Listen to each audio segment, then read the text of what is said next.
And Frostys, a boat for all seasons, on our next Park Avenue Metro. Frostys. This sailor has frosty fever. Stay tuned. Rub-a-dub-dub, one man to a boat. Seasonal.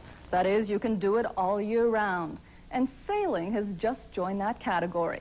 Ice sailing will get you through the winter months, and the regular sailboats will take you through the summer. But the question is, what do you sail in the late fall and the early spring? Most Sundays, Don and Jim and Tim and the guys get together, but not to drink beer. Well, they do drink the beer, but that's not really why they get together. They're here to sail. They sail boats named Zipperhead and the Blue-Footed Booby. And if you think the names are strange, you should see the boats. They're only 4 inches longer than a conventional bathtub and the newest additions to the Pointe-Claire Yacht Club. They're called Frostys, and they're built to be sailed in the off-season, before the big boats hit the water and after they're put back in dry dock. Jim Waldie and Don Boyd prepare the kits here at Jim's factory in Dorval.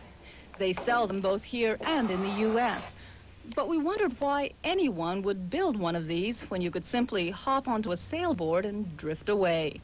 Part of the appeal of these boats is that you actually get to make it yourself. It goes together easy. It's a project you can take on, and it's guaranteed success. It's just different than windsurfing. A lot of sailors prefer to sit down.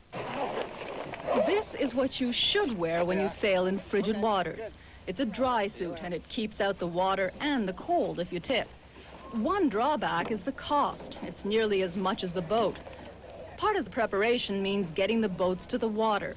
But luckily, unlike their larger cousins, they weigh only 35 pounds. Don says his boat serves a useful purpose during the winter months, too. At parties, he fills it up with ice and loads it down with beer. A sailor includes his boat at all times.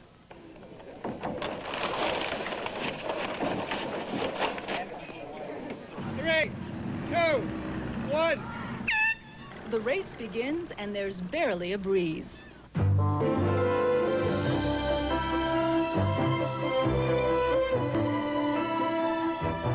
The crash boat circles the race just in case someone falls in.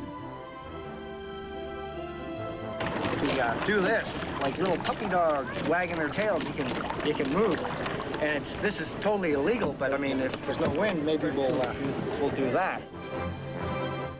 The small crowd of supporters seem hypnotized, but one youngster has found a better diversion. He doesn't have to wait for the wind.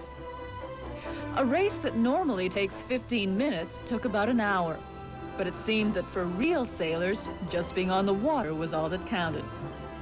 The boats get hauled out of the water and carried back along the pier. Perhaps if the wind picks up, they'll start the whole thing over.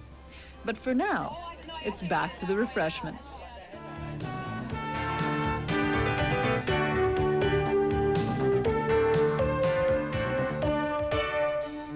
That's our show for this week. In the coming